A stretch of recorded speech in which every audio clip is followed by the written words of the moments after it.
Oi, pessoal, bem-vindo aí à segunda parte do cálculo da capacidade de giro dos estoques, tá? Que nós estamos chamando aqui do cálculo do TPT, conforme dito aí na primeira aula, aí na parte 1 dessa aula.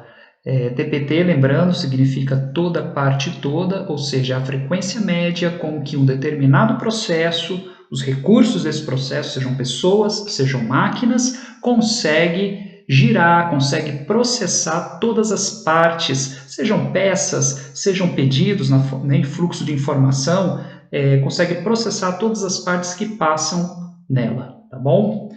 Na aula de hoje, pessoal, a gente vai continuar esse assunto procurando entender os principais critérios para definição dessa capacidade de giro, para definição do TPT. Tá? Dependendo do loop, esses critérios tendem a mudar. Então vamos lá. Eu estou aqui, nesse exemplo aqui para vocês, eu separei três grandes loops. Um loop é o loop de compras, o loop de suprimentos. Note que ele é um loop mais completo, né? Porque ele é composto tanto pelo fluxo de informação do processo de compras, tá? Lembrando que o fluxo de informação ele vem aqui sempre na parte de cima, de acordo com a metodologia do mapeamento de fluxo de valor, da direita para a esquerda. Então está aqui o processo de compras, que vem, dispara a ordem de compra para o fornecedor, que envia o produto comprado, e aí internamente eu recebo essa matéria-prima, esse componente comprado, e aí eu armazeno no meu supermercado, né, na minha prateleira do supermercado aqui, conforme sugerido aqui pelo ícone. Então você forma um loop, né, um loop de fluxo de material da esquerda para a direita e um loop da informação disparando a reposição da direita para a esquerda. Tá bom, pessoal? Então nesse fluxo de compra aqui, um primeiro critério importante, e esse critério ele vai estar presente em todos os outros, conforme a gente viu nas últimas aulas, é a frequência da demanda. Então, primeiramente, eu estou analisando a coisa da porta para fora, né? A frequência com que aquele produto está sendo vendido, a frequência com que meu cliente está, de fato, comprando, consumindo aquele produto, seja um cliente, né, externo, seja um cliente interno.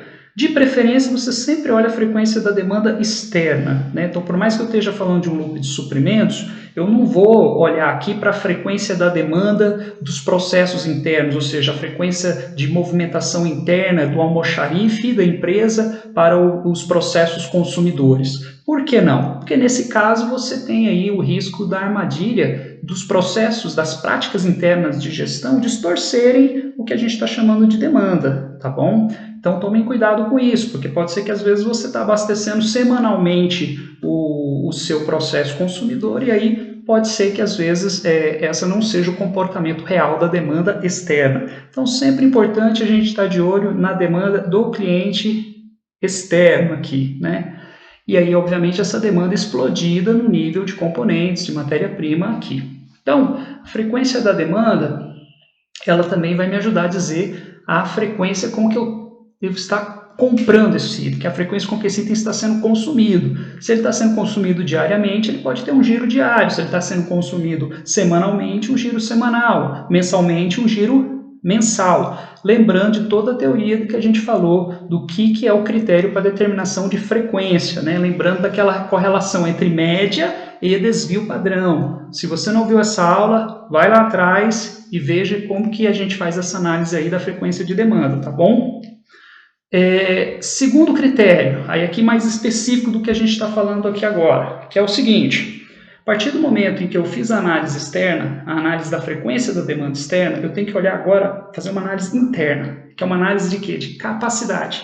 Eu vou fazer uma análise da frequência, né, da capacidade, né, com que eu consigo girar isso aí. Então, a capacidade da área de compras, de acordo com o número de compradores que eu tenho, pode ser um ótimo critério para você determinar a frequência de compra. Então, o que eu quero dizer? Às vezes você pode ter itens que têm frequência diária de demanda externa. Porém, se você comprar, imagina que você não tem restrição de custo de frete, o seu fornecedor externo não tem imposição de lote mínimo de compra, você pode comprar uma quantidade se você quiser por dia. Então, imagina que você consegue comprar Toda parte, todo dia. Toda parte, todo dia você está gerando uma ordem de compra para a área de compras. Só que você pode esbarrar o quê? Na capacidade dos compradores, de fazer lá seus orçamentos, de desenvolver o fornecedor, pesquisa de preço, processar o pedido, colocar o pedido. Então, a área de compras eventualmente não consegue girar isso aí diariamente. Então, pode ser que ao invés de você determinar o giro do estoque baseado na frequência da demanda externa, que no meu exemplo aqui é diário, você pode ter que girar esse estoque baseado na capacidade interna de giro, que no meu caso aqui são os compradores. Então, capacidade de compras da área de compras pode ser um critério determinante disso aí. Lotes mínimos impostos pelos meus fornecedores pode ser um critério também. De repente, eu tenho uma demanda externa aqui que faz com que esse item tenha uma frequência diária de consumo. De repente, eu tenho uma área de compra que é muito eficiente e conseguiria comprar diariamente esse item, mas eu tenho um fornecedor externo que me impõe um lote mínimo que corresponde a 10 dias da minha demanda, da demanda daquele item. Então, meu giro vai ser o quê? Vai ser a cada 10 dias, toda parte, toda a cada 10 dias, por uma imposição de lote mínimo do meu fornecedor externo, até um segundo momento em que eventualmente eu consiga negociar isso aí com ele, tá bom? Outro critério também nesse loop, capacidade de transporte.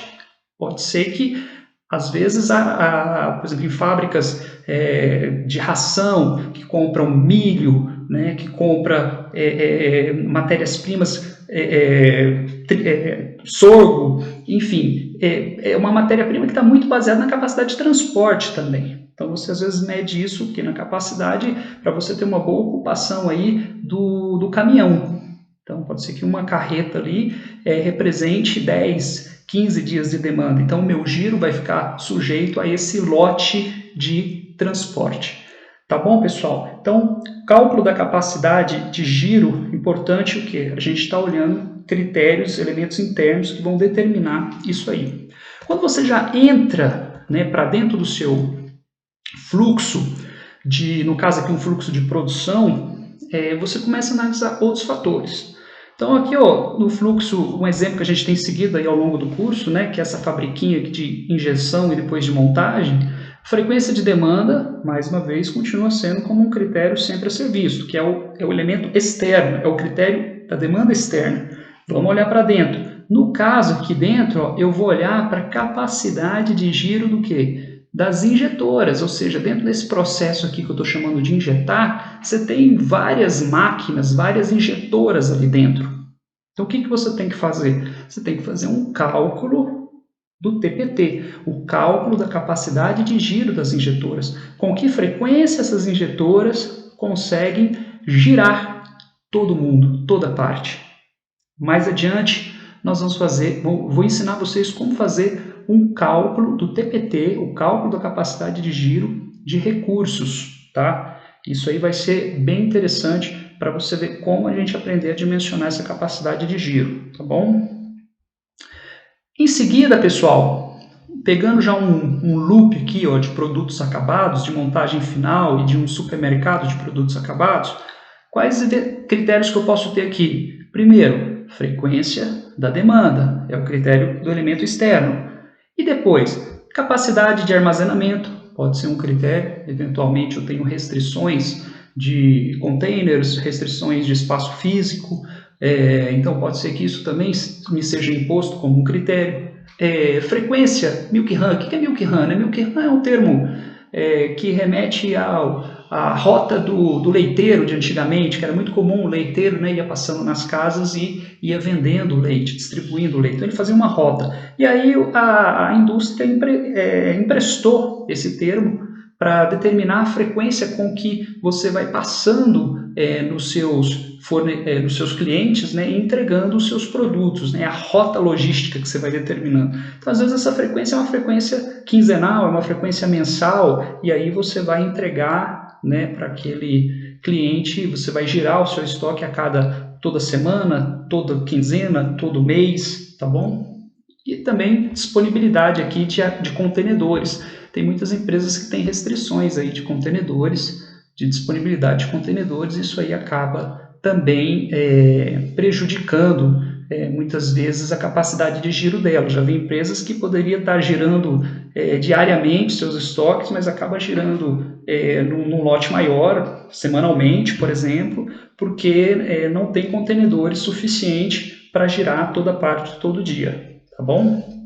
Então, esses são critérios que a gente tem que estar de olho na hora de determinar a capacidade de giro, principalmente dos processos internos, tá bom, pessoal? Na próxima aula, a gente vai falar agora especificamente sobre o cálculo do TPT, principalmente dessa capacidade de giro dos recursos internos. Como calcular isso aqui? Como saber a capacidade de giro de uma máquina minha, de um conjunto de máquinas que faz parte de um processo, tá? Então, até a próxima aula. Um abraço. Tchau, tchau.